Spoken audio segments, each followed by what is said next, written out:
Welcome to the show, guys.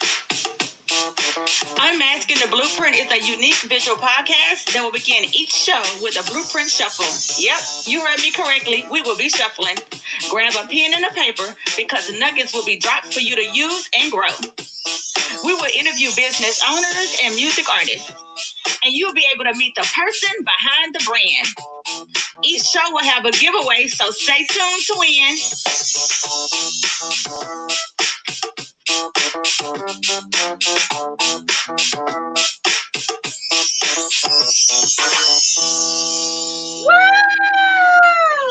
Welcome to the show, guys.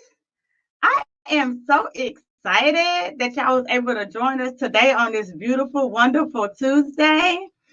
I have been getting so many inboxes and so many questions about real estate. Like, what is going on in the real estate market? Is it a good time to buy?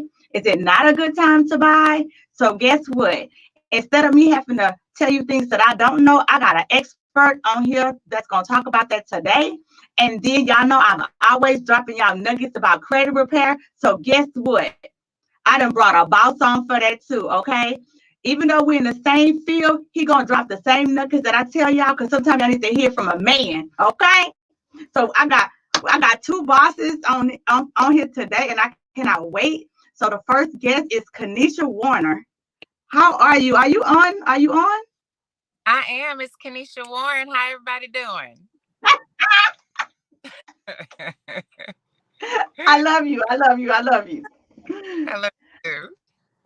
Okay, so I'm always getting people asking me about the real estate market. Like, is this a good time to buy?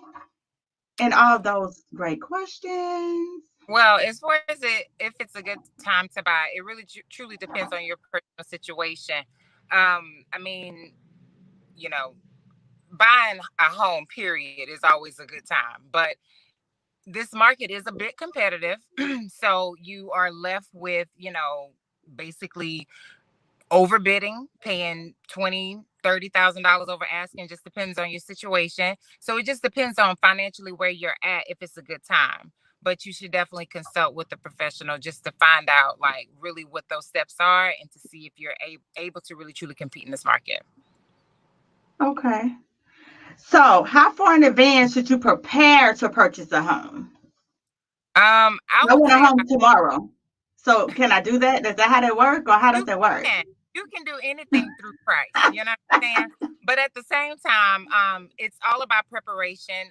Again, it just falls back to where you're truly at. Do you have the proper credit score? That may cause a delay.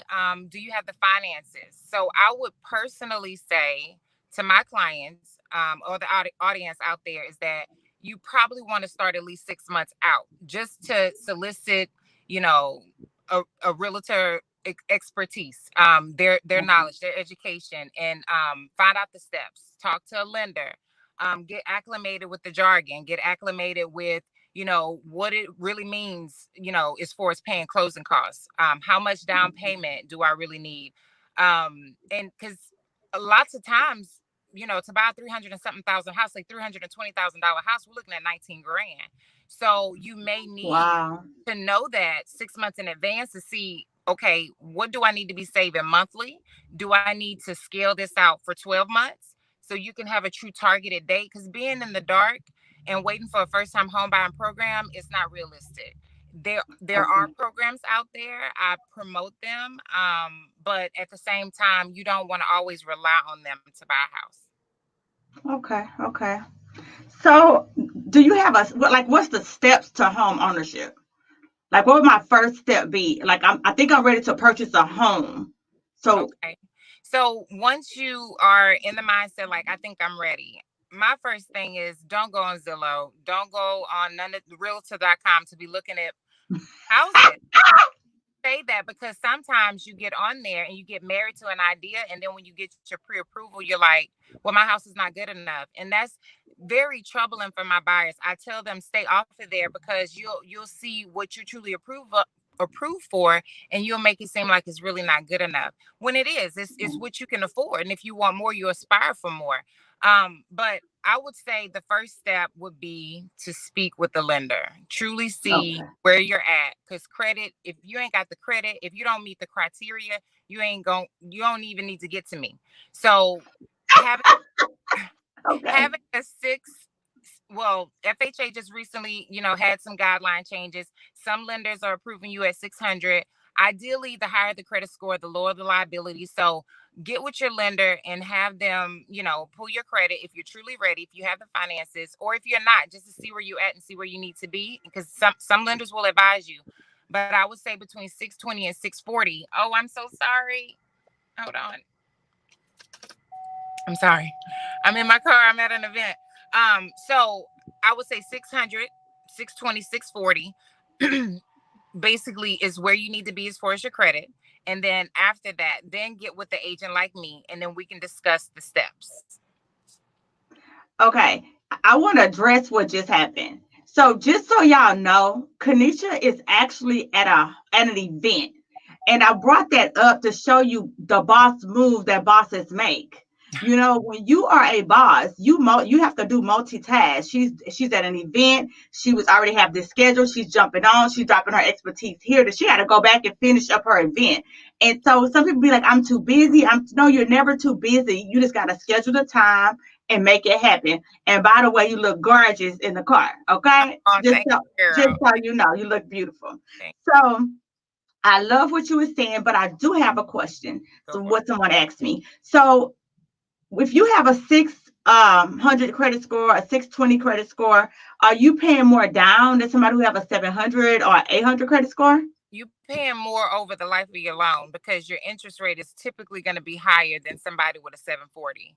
So although you can get a house, you can refinance the house. There's more than one way to approach it. Just because you got a 600 credit score, if they're going to approve you for a house, go for it. Because where you're at is not where you're going to be always. So you can always refinance for a low interest rate. But by this time, you would have already had your house. You would have earned some equity. So yeah, that's Okay. pretty much what it is. You can get a house with 600. You're just gonna pay more because of interest. So let's say that the market crashed. What else would you see yourself doing?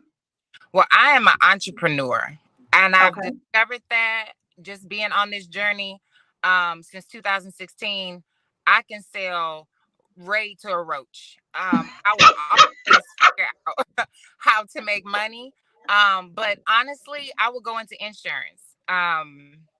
That's probably what I would do is go into selling insurance. Okay. Okay.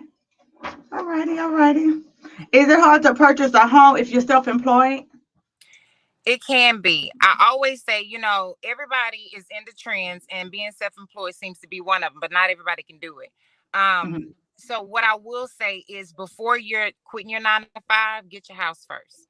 That's just what I personally would recommend because going from a W-2 to 1099, you got to wait 2 years off the rip. And I believe we're going to talk about taxes on this call as well. Is 2 years tax returns. And most of the time, people don't have profit in their 1099 business until like the third year. So we're writing off a lot. And so if you got, $85,000 in sales and or gross income, when you're writing off everything, you're bringing yourself down to $35,000. You're not gonna qualify for a house that you want. So I would say before quitting a 9 to 5, definitely get your house first. Get your credit in order, get your house first, and then, at that point you get tax write-offs because once you're a homeowner and you have your small business, you get tax write-offs for that. So yeah. Oh, so to really truly answer the question, is it hard? It's hard because of that. If you're not making enough money, you're writing a lot off. They want 2 years of yeah, 2 years tax return, and there's some other criteria that they need. They're basically what I'm trying to say is they're very stringent. So you just Okay. have to make sure you get with your CPA and make sure that you tell them what your goal is and say, hey, if I want to buy a house at this point, how do I need to prepare my books for my underwriter? Exactly. I love that. I love that, guys. I don't know if you caught it, so I'm gonna replay that again. Okay. So what she said was, if you're an entrepreneur, and a lot of entrepreneurs, we make the mistakes. I know I made it 1 year myself. We go in and we write off everything that we can write off, right? And then when at the end of the year, it only shows we made $30,000. And Right. so you can't go purchase your dream home if you're saying that you only made $30,000. So Mm-mm. what she's saying is, if you are trying to purchase a home and you are self-employed, you need to be strategic. You need to get the right CPA. You need to get the right person that's going to do your taxes so that it looks great on paper. That's Not right. saying Yeah. that looks right on paper. What Right. should you be writing off? What should you not be writing off? What should you be doing? How much money should you be making? Because all those things are important. I think sometimes we make decisions, short-term decisions, which affect us long-term. And so Good. I wanted to make sure that y'all heard that, because that's so important. And another great key that she mentioned several times was your credit. And so y'all know I call myself the credit expert, but I went out there and found me. Oh, and just so y'all know, Canisha. So Canisha, let's talk about you for a second. So just so y'all know, Canisha doesn't just do real estate. You also do credit, right? You do credit for your I clients too. dabble in credit repair for my clients because a lot of them come to me with less than perfect credit. I'm working with a couple right now, and they don't know, the first thing to do. So I felt like it just worked hand in hand with my business, being that I sell real estate. I want to be able to oversee the process from start to finish. So that's just a service piece. I love it. I love it. And so the reason I brought you on, because I knew that you was with the same company, you franchised with the same company that I franchised with, and Right. so did Walter, Mr. Anderson. And the reason why, let me bring him on real quick. Mr. Anderson, are you there? I am here. Hey, Walter, how are you? I'm doing fantastic. Thank you. How are you today? I am so great, and I am so happy to have you on our business, FBS. We get flack sometimes about what businesses don't work and what businesses that do work. But we know our businesses work, right? We get Right. flack sometimes. Huh? I said I get flack. We get flack sometimes. We wake up to flack, right? Everybody's skeptical. It's a scam, and it's I can repair my own credit. Well, Good luck. you could pull your own teeth, right? But you go to the Represent dentist. yourself in court. Thank you. So you end up, So I think, and really just to talk about, if we want to talk about us for a second, we get caught up in traditionalism, right? The first experience that we had as a people with credit was sharecropping. And we know how that worked out, right? So there's an adverse position to credit or people having credit, you know what I'm saying? To taking that out and not understanding that credit is a tool. See, we don't need to get emotional about credit, not real high or not too low, because credit can be restored, repaired, and recycled, right? So you don't need to be but it's something that must be understood because it's such a vital part of our life. And right. Literally in every aspect that we go to, right? I mean, you go into, even to get a cell phone, well, what's the first thing they do? And if you don't have good credit, then it's going to cost you more cash. So we understand that. So it's really a trade-off. If you're going to allow your credit just to go by the wayside, then you better have you hold all the cash, right? And because you're going to need it. It's going to cost you more like that. I think that Canisha brought up a very, very good point. And when you go to a lender and find out where you are at that point, you also need to understand the difference in interest rates, the difference in down payments, because the time value of money comes into play there, right? And so you're looking and saying, and she also said something I would echo too, start the process at 6 months at least, okay? Exactly. Because even if you get approved with a 680, by getting to 740, okay, might be the interest of 1.5% of interest over 30 years or $200,000. That's hundreds of thousands of dollars that was just saved, right? Yeah. So we're talking about maybe and in our business, we're talking about that's $89 a month. So we're talking about less than $400 that saved you 6 figures for life. Come on now.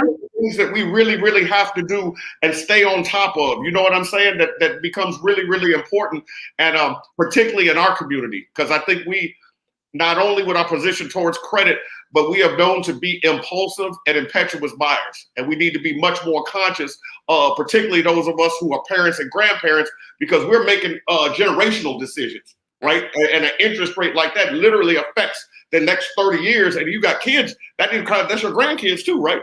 Right. Anyway, I don't want to take over, but I wrote down some things down when you were talking. I just wanted to make sure, because that's something I think we really, really need to address. I think in so many times we're thinking we're being loyal and respective of Big Mama. You know, and I'll say for my own grandmother, like that, when I took over her finances, she had $40,000 cash in the bank, but was overdrawn in her checking account. How does that happen, right? Well, Right. And the bank is feeding. She's invested in products the bank is having her do, and they're watching this go down.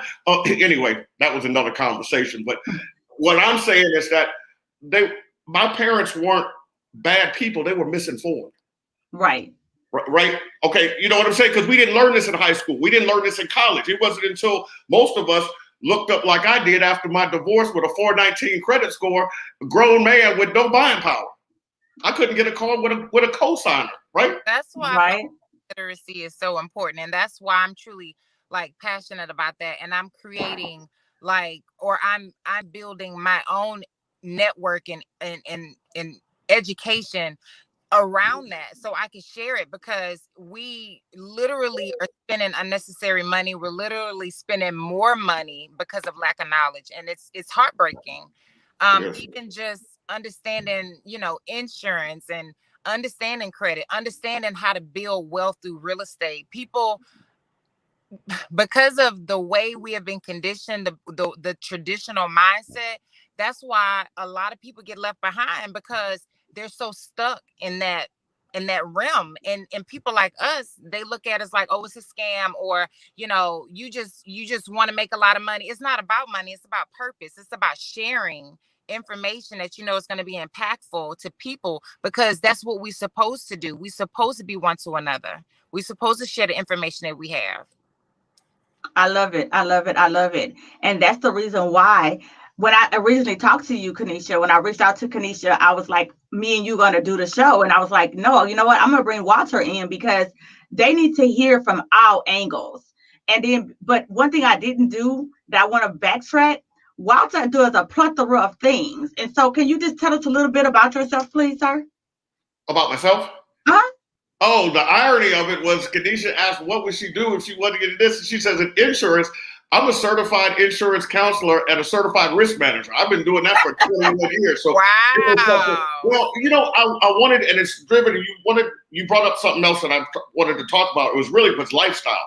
I was fortunate. My mother was a pharmaceutical sales rep, and that allowed her the freedom to attend all of the home away games, practices, whatever. So I wanted to be that sort of parent. And so the insurance with the residual income was what got to me, because it was something that was just major. Just by the grace of the Creator, I got divorced, and it was she got the house and the Benz, I got the dog and the friends, and I've been winning since then. Right? So, but I was losing because I had always paid cash for everything. I didn't, I was so conditioned. Even to go get a car, all I looked at was the monthly payment. I didn't even look at the interest rate, right? And because they would tell me I could get a car with no money down, so I'm thinking I'm okay. Never knew what my credit score was, so I'm getting turned down. And if you need a cosigner, an adult in our family, that's a conversation, right? So I had to have that conversation at 48 years old with my mother, and she finally agreed, only to let me get declined. Right? Wow. So that was the wake up for me. Then it happened. So I found my mentor on Instagram and started this business. Well, then COVID hits. Now I can't sell insurance. Now, because people aren't at work, everybody's payroll goes down, the sales go down. So I'm finding myself so that's why entrepreneurship, it was like what you said about Raid to a Roach. It was like, I don't necessarily sell, but I've always been that, because I recognize that the more problems that you could solve for people, the more money that you would make. Okay. Yes. Okay. So and it was a natural progression, really, because I sold only commercial insurance. but the owners of those businesses had high value homes. So that got me selling personal insurance. And the first thing they do when you go over there is run your credit. And your credit drives your rates, right? So it all goes back to credit again. And so that was something. So yeah, I wear if you start purchasing real estate. Because once you get into insurance, you start following the stock market because it's just natural because they invest the money. So then you start creating what they talk about is that 7 streams of passive income. Yes. Okay, that's what and I agree with you, Canisha. That's what we need to take to our community to truly empower ourselves to where now we're not in a situation where, how do I look at 51 years old asking, can I be off to go to a dance recital? Stop it. Stop it, right? I love it. Okay, but you saw the emotion out of it. That's insane. That's right. That's insane. Exactly. Yes, I love it. If y'all are listening, I hope y'all caught all these nuggets. Residual income, passive income, multi streams of income. That's the way to go. I mean, there's no other way to go. It's not just cliche, though. I think people have information overload, and that's why people like us, the teachers, need to be able to give these people these things in doses so they can actually implement it. Because now it's like what I understand about what I see about entrepreneurship and business ownership is becoming a trend, and it's even making people a little bit, scarce. Like, I don't want to do all of that. I need steady income. I don't want to quit my 9 to 5. But if you give them the blueprint, because that's what we're doing, we are masking it, Exactly. Tell them the steps. It's easier for them to digest if they want it. Starts with your credit. It definitely starts with your credit, but it starts with mindset first. It starts with mindset. And it starts with you being able to manifest those things, and literally think that it could actually happen. Because some people are like, credit, all I need is cash. That's how my mama was. She was like, I don't need credit. All I got is cash. But now she knows. Right. But yeah, it starts with mindset. May I ask you two ladies a question? You bring up something really quick with mindset.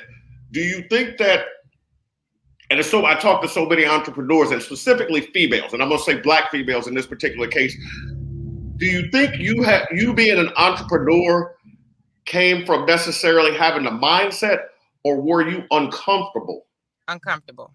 And you know what I'm saying? That discomfort, and it could have been an incident. It could have been a lack of respect. It could have been a feeling of not quite fitting in. I was just curious to know if that was, because you're right.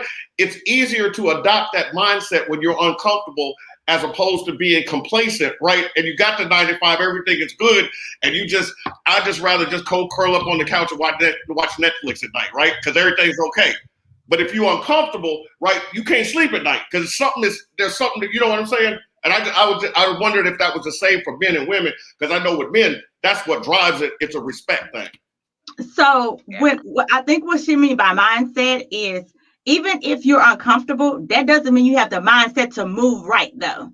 You can be uncomfortable and you can go back to your mama house.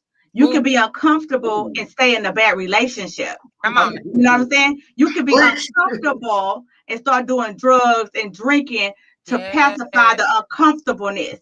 But see, once you're uncomfortable and you got that mindset shift, so you got to have that uncomfortableness and then that shifting of the mind. Because see, once you push somebody to the end, they got some choices. That's right. They can either you gonna find out real quick, can you fly?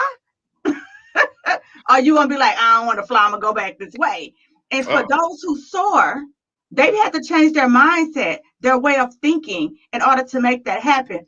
My entrepreneurship came from a rock. I felt like I was between a rock and a hard place. And it was like, what you gonna do? What you gonna do, Pence? Yeah. But once I decide to make a boss move, I've never stopped making boss moves since then. Everything I do, it's gonna be some boss in it. I'm just not gonna do it. I surround myself. I don't even really know you, Walter, but something about the things you was doing attracted me to you. Do you understand? Because eagles understand eagles. See, Canisha is a boss in her industry. So, but she feel like she's a babe in credit. When I tell her, you ain't no babe in credit. You think you're a babe in credit because guess what? You can drop off numbers and things that most people can't do. So you're not a babe. You're good. You're good.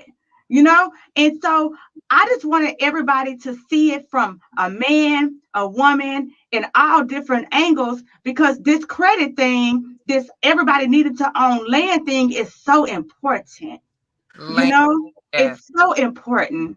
Two commodities that don't reproduce: land and time. Mm. Like, right? You just Right. land just changes hands. Time you can't get it back. You know, for real. You know, they're not making any more land. They're not making any more time. Choose wisely. So yeah. So hold up. Let's see what we have on here. Okay. So how long? Okay. So how does credit repair work? Credit repair. The basis of credit repair was established in 1969, the Fair Credit Reporting Act. It basically stated that the owner of the Social Security number had to give permission for a creditor to put bad items on there. Okay, Oh, this was and it was kind of in reaction to govern the two credit bureaus at the time, and ultimately the third that lenders were using. And this was actually it was a consumer protection that really was designed initially for Black people to protect Black people. The FHA started in 1931. In 1971, less than 1.5% of the homes had been given to people of color. Okay, so the ghetto was created. So it didn't matter. Even with the VA bill, we had veterans coming back that had access to education, but yet they couldn't get accepted to the universities where the GI Bill was accepted, and the ones they could get in didn't get government funding. Right. So we start with historically Black universities. It kind of melted. It kind of all morphed from there. But 1971 was a Fair Debt Collection Act, which further limited how companies could go after individuals. Okay, so we leveraged those two laws to remove obsolete, inaccurate, and non-compliant items. All right.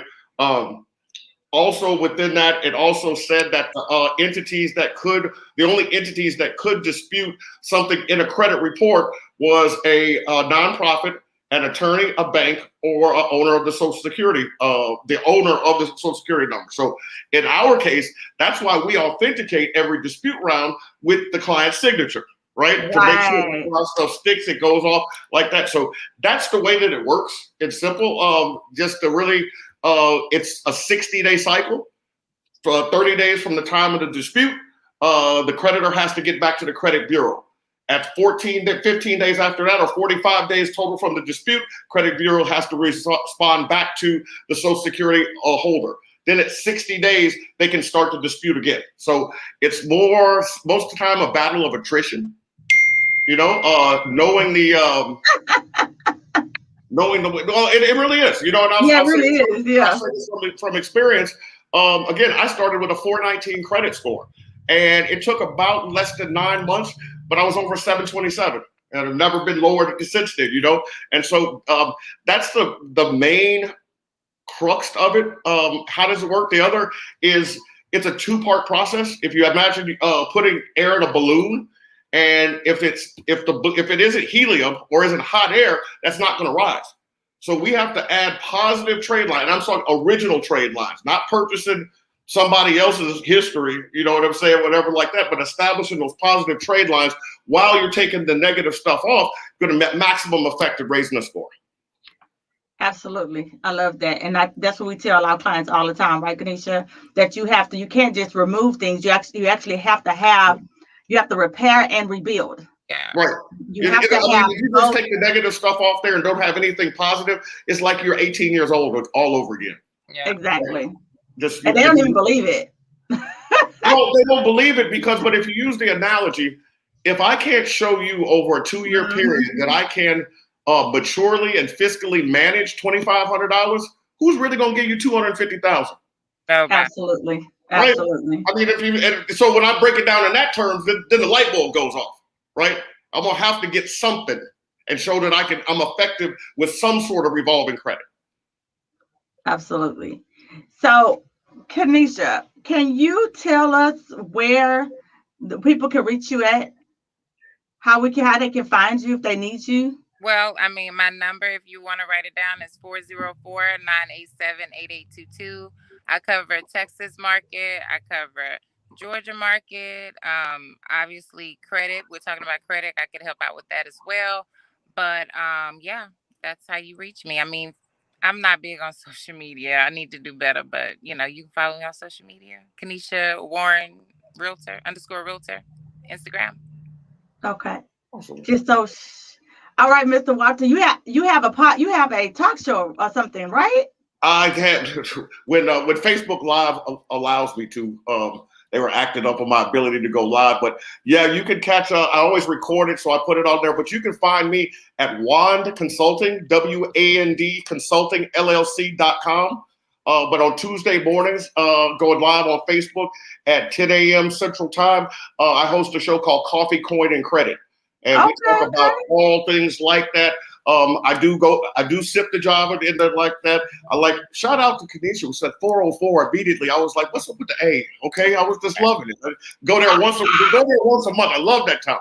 But no, just you can reach out to me there. You see me on social media. I'm Walter Anderson, also One Consulting LLC on Instagram. The main thing that I tell people, and just come, hey, let's have a discussion, okay? A lot of times I can help you, and you don't need to be a client, okay? Or you don't think that, this is not going to be a process.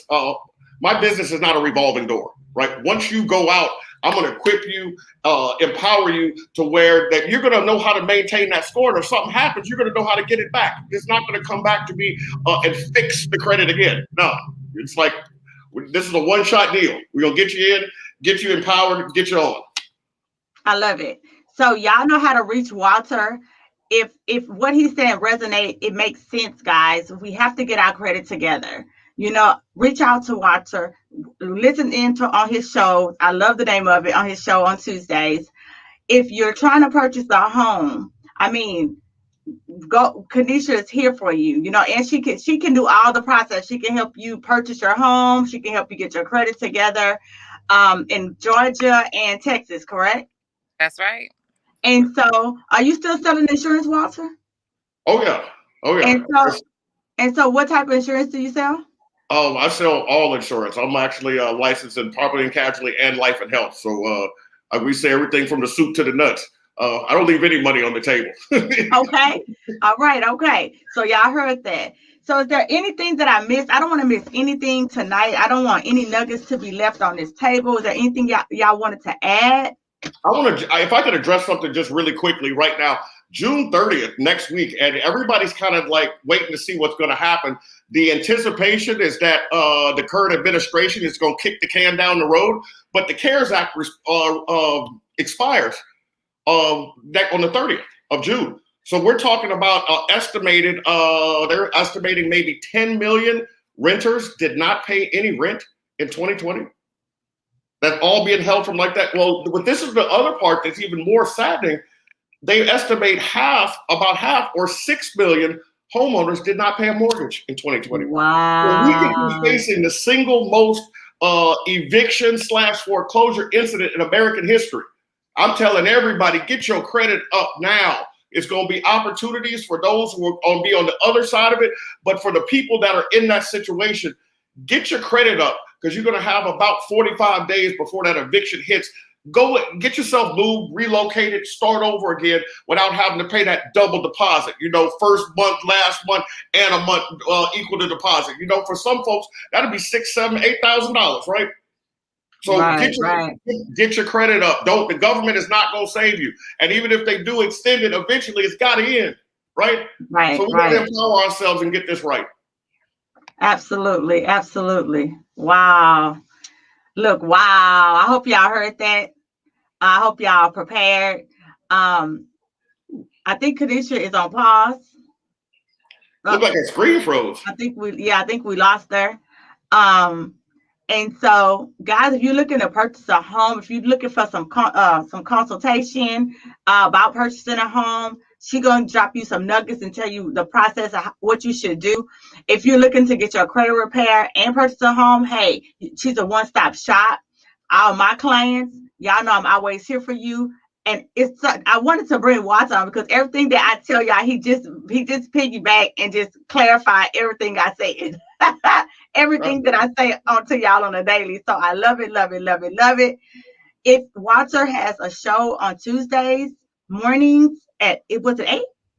And no 10. Oh, 10. I done Ooh, made not that at up. 8. Not At at 8. Well, you 10 trying to give me up early. on Facebook Live. You can follow him. He just told y'all about the insurance. He drove from the rooter to the tutor with insurance. He not leaving no money on the table.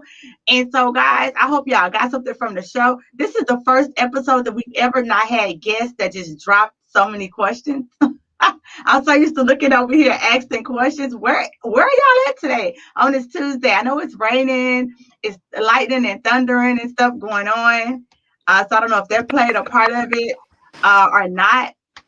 But yes, I am just so excited to have y'all on the show. I hope everybody got some of these nuggets. And so I guess we're about to head out. Did you want to say something, Canisha, before we head out? No, I'm sorry. I guess apparently my phone was tripping. It said my temperature was too hot. I don't understand that. But No. peace and love. Again, if you guys want to pick my brain about real estate, even if you're not ready, just let me know. Again, my number is 404-987-8822. Mr. Walter, do you have anything on the way out? No, just everybody that if I don't know the higher power that I submit to says that if I can think it up, then it can be done. Right? He doesn't. He doesn't play like that. So everybody just believe in your dreams. Right? Just believe in your dreams because they do come true. Absolutely, absolutely. People laugh because I do, Kanisha, like I do a lot. And so you know how you had said you have to start from a place? I Yeah. do a vision board planner. Do you know why I'm so passionate about selling it? Because when you actually get it and you write in it and you put your visions and your goals, it becomes real because now you have a date on it and a time and a stamp and I'm going to get it done on it, which just make it so amazing. And so like you said, you go from one thing to another, leaving nothing on the table. And I think when y'all said 7 forms of income, 7 streams of income. 7 streams of income, like, hey, if y'all listening, and we have a franchise business. Rachel, I do. Walter has one. Kanisha has one. You can franchise with us. Join us and make you some extra a source of income. If you're not ready for that, hey, you want to see how it works? Join us. Let us help you fix your credit. You want to purchase a home? We can help you get there. So Kanisha can help you put you in that beautiful home. And if people houses gonna get foreclosed, I'm about to look for me $1 million one. Oh, sorry, I'm sorry. And I That can help wasn't you with nice. short sales and foreclosures and all of that because we're headed. There's a shift that's headed our way, even in real estate, as things balance out. And so there's some opportunity for some investments if you want to, invest in real estate as well. What if I wanted to be a realtor? What would I need to do? If you want to be a realtor, just solicit your local school and yeah, go be a realtor. Y'all heard that? Y'all heard that? No, No, truly, if you want to be a realtor, hit me up because I'm gonna really tell you like the truth, not what's on HGTV, not what people try to make it seem like something that it ain't. Real estate ain't nothing to play with. It's a very hard business to break into, and it's not for the faint-hearted. So if you're truly serious about that, I'll definitely let you pick my brain on that as well. if you're really serious, if y'all heard her, she said y'all can inbox her, reach out to her 404, and she's gonna give you the tea. And that's what I'm asking the blueprint is about. We're about dropping nuggets, giving you the blueprint behind the scene. Walter dropped it down to when it started. He Right? gave y'all the year. He dropped the knowledge on y'all. I hope y'all was paying attention. Okay. Gotta listen. I completely forgot, and I'm sorry, whatever like that. But we are having. I have the pleasure of having my single mom, 2 kids, right? Multi-millionaire, my mentor, Alyssa Barnes, coming from Atlanta. We will be in the Galleria tomorrow at the Westin Oaks at 6:30 p.m. I completely forgot like that. Come out and get more free information, right? There's no pressure, not gonna have to buy nothing. Nobody's gonna ultimately we're looking for the best of the best, okay? We're just like look at, and we're really looking, but there's a lot of free information. She's a dynamic, wonderful person, but just really, really a lot of fun. Come on out at 6:30, just check out the free information. Could change your life. It changed mine. Knowledge is power, guys. So you get to go in person and meet she's a six-figure earner. She's a 7-figure earner. Oh, my bad. 7 figures. Yeah. Let me tell y'all. No, and she would tell me, dude, you better remember to put that 0 on the end. 7 figures. Yes, please do. So you're able to go and listen to the tea with a 7-figure earner tomorrow. So if you want to, when we get off, you could drop those nuggets underneath this. So if anybody watch it later, you could have the knowledge underneath there. That sounds like a plan. Exactly. I like to see people grow. Guess what? The more people grow, the more people are successful, the less we get robbed, the less we get killed. Because they're not trying to get what I got because we have the same thing. Domino effect. Yeah. Knowledge is power. You see somebody lift your next neighbor up. And that's why I think I'm so passionate in having people. Sorry guys, I was trying to see was that somebody leaving us a message. I'm so passionate in everybody doing something else. Everybody's getting a residual income. Everybody's starting their own some type of income. Some type of business. So yes, thank you, Watch. I'm so glad you didn't forget. That's some great knowledge. Make sure you drop it in the comments when we're done, so people know how to find you at the Galleria. A 7-figure earner, and she's gonna tell you the same thing we just told you. She's gonna drop these same nuggets. Okay, you do not want to miss it. So y'all have a very blessed night. Are y'all dancing with us out or y'all getting off? Who dancing? No? All right. All right, we finna dance out. Y'all ready? Gimme. All right, we ready, Pins? All right. Thank you for tuning in today. It would mean the world to me if you will leave a review, a rating, and subscribe to my show. Please share with your family and friends if you enjoyed the show.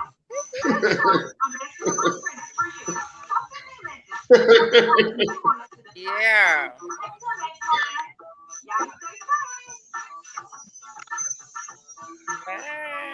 Woo!